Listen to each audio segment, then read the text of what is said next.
আসসালামু আলাইকুম প্রিয় ভাই ও বোনেরা।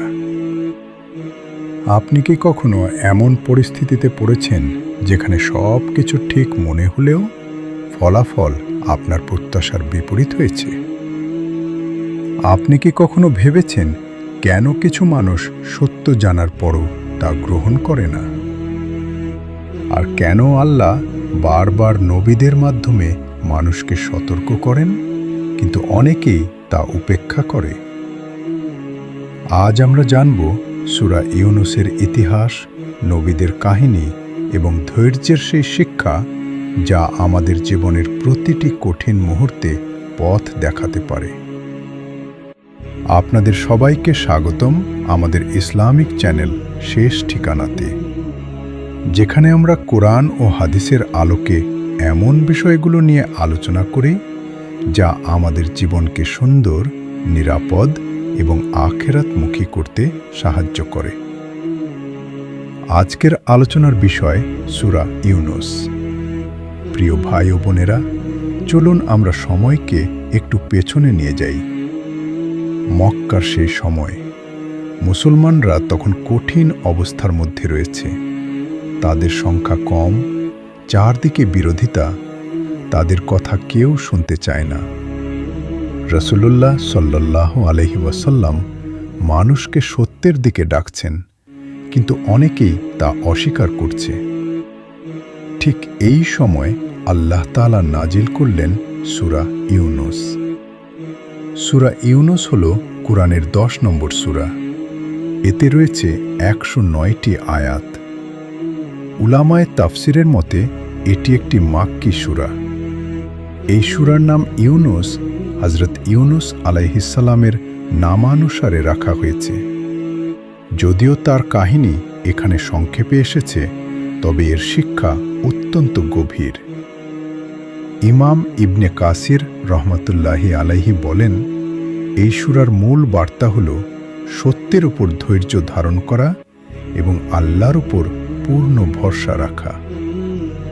প্রিয় ভাই ও বোনেরা, এই সূরায় আমরা একটি গুরুত্বপূর্ণ বিষয় দেখি: মানুষের আচরণ। যখন মানুষ বিপদে পড়ে তখন সে আল্লাহকে ডাকে, কিন্তু যখন আল্লাহ তাকে সেই বিপদ থেকে মুক্তি দেন তখন সে আবার ভুলে যায়। একটু চিন্তা করুন, আমাদের জীবনেও কি এমনটা ঘটে না? এই সূরায় আল্লাহ বারবার মানুষের সামনে উদাহরণ তুলে ধরেছেন যাতে তারা চিন্তা করে, উপলব্ধি করে। এরপর সূরাটি আমাদের নিয়ে যায় নবীদের কাহিনীর দিকে। নূহ আলাইহিসসালাম, তিনি তার জাতিকে বারবার ডাকলেন, কিন্তু তারা সত্য গ্রহণ করল না। মূসা আলাইহিসসালাম, তিনি ফেরাউনের সামনে দাঁড়ালেন সত্যের বার্তা নিয়ে। ফেরাউন অহংকার করল, নিজেকে বড় মনে করল, কিন্তু শেষ মুহূর্তে যখন সে ডুবে যাচ্ছিল তখন সে ঈমান আনার চেষ্টা করল, কিন্তু তখন আর সময় ছিল না। ইমাম তাবারী রহমতুল্লাহি আলাইহি বলেন, এই কাহিনী আমাদের শেখায় সত্যকে দেরিতে গ্রহণ করলে তা কোনো উপকারে আসে না। প্রিয় ভাই ও বোনেরা, এই সূরার সবচেয়ে স্পর্শকাতর অংশ হল হযরত ইউনুস আলাইহিসসালামের ঘটনা। তিনি তার জাতিকে ছেড়ে চলে গিয়েছিলেন ধৈর্য হারিয়ে। এরপর তিনি একটি মাছের পেটে আটকা পড়েন। অন্ধকারের মধ্যে, নিঃসঙ্গতায় তিনি আল্লাহকে ডাকলেন, লা ইলাহা ইল্লা আনতা সুবহানাকা ইন্নী কুনতু মিনাজ জালিমিন। এটি ছিল একটি তাওবার দোয়া, আর আল্লাহ তার দোয়া কবুল করলেন। ইমাম কুরতুবী রহমতুল্লাহি আলাইহি বলেন, এই দোয়া হল কঠিন বিপদের সময়ের একটি শক্তিশালী দোয়া। প্রিয় ভাই ও বোনেরা, এই সূরার মূল শিক্ষা হল ধৈর্য এবং আল্লাহর উপর ভরসা।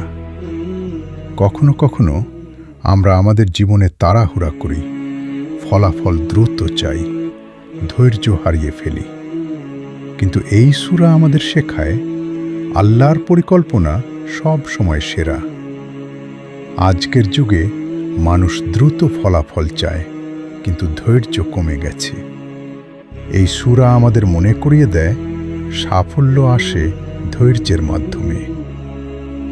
এই সূরা থেকে আমরা কয়েকটি গুরুত্বপূর্ণ শিক্ষা পাই। প্রথম শিক্ষা, ধৈর্য হারানো যাবে না। দ্বিতীয় শিক্ষা, আল্লাহর উপর পূর্ণ ভরসা রাখতে হবে। তৃতীয় শিক্ষা, সত্যকে দেরি না করে গ্রহণ করতে হবে। চতুর্থ শিক্ষা, বিপদের সময় আল্লাহর দিকে ফিরে যেতে হবে। একটু নিজের দিকে তাকান। আমরা কি ধৈর্য ধরে থাকতে পারি, নাকি আমরা দ্রুত হতাশ হয়ে যাই?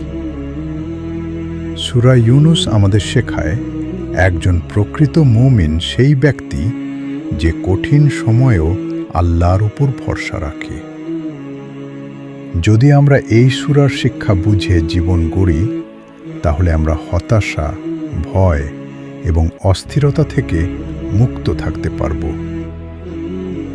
আল্লাহ তাআলা আমাদের সবাইকে সূরা ইউনুসের শিক্ষা বুঝার তৌফিক দান করুন, আমাদের ধৈর্যশীল বানান এবং আমাদেরকে তার উপর ভরসা করার তৌফিক দিন।